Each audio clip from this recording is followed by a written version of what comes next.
So I just got this Zoupw portable folding solar panel. This is going to be great for traveling and camping, and I'm testing it with my battery over here to see exactly how well it works. And I also have a multimeter, so I'm going to be able to give you a direct power reading off the solar panel so you can know exactly how much power is coming off of it. First things first, let's just examine the solar panel and the quality. I really like this texture here. It's kind of like a carbon fiber texture. And then the outside is black fabric, so it's not going to get extremely hot and you basically won't burn yourself. This is a nice touch. They have a nice little bullseye target thing here that helps you aim it at the sun to get the optimal angle. So you got to get that dot to cast the shadow inside the bullseye, and that's the best alignment you can get. It also has these built-in stands on the back of each panel, which is really, really nice. So they just collapse down onto the panel when you fold it. This is the back side. This is the pocket where the cords go. It's also where the USB output is, so you could actually use this without a battery at all, just by running off of those USB ports. There's two female USB-A ports, one low speed, one high speed, and then there is one USB-C female port. So that's really cool. And then off of that box comes the main power feed, right? It goes to these plugs, and then you plug the main wiring harness in here. And then this is the main wiring harness with all of the different tips that you get. You get this smaller one, right? You get this one. This is one you see a lot on solar panels. You get this type. Forgive me, I don't really know the names of these types. And then you get this bigger one, which actually comes with a two of these tips. So that one, and then you clip that one on to get to the bigger one.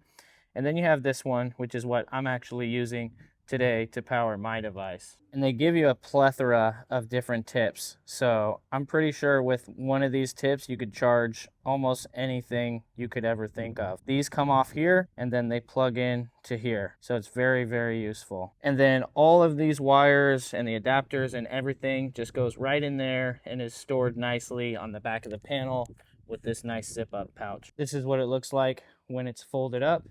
Has a very nice reinforced handle here with the plastic on the fabric, and then there is magnets here. There's one on each side, and they just go together nicely like that.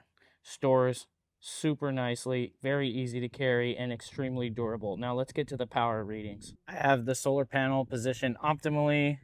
I have my multimeter connected into this plug right here just because it's the easiest. And you can see we're getting a solid reading of about 23 watts. I have it set to amps now, and it is reading just over 5 amps. And if we multiply that by 22.9 watts, we get about 115 total watts. So we're currently actually getting more power off of this than it's actually rated to be able to deliver. Mind you, I am in California, and it is about as bright of a blue sky with zero clouds as it could ever get. This is my battery power station. This is 70,000 milliamp hours, but the charging capacity maxes out at 30 watts. So 15 volts times 2 amps on the input. And you can see that's what we're getting right here. We're getting just about 30, 29, 30, 31, 32 watts of power coming off the panel into this. So that's not the panel's fault. That's actually my battery charger's fault. It just is peaking at about 30 watts. That's the max input it can charge at. Overall, I'm pretty impressed. I'm very excited to take this on a camping trip or just to have it to use for emergency purposes at the home. Obviously, this battery charger is not the best one to test it with because it can only handle 30 watts, and this panel is capable of putting out 100 watts. I actually read in a lot of the reviews, people were saying that they were lucky to get like 60, 65, 55 watts. But as you see from the multimeter readings, I'm clearly getting over 100 watts of output power from this. So I don't know if it's just because I live in California and I have pretty much the brightest, bluest sky ever today.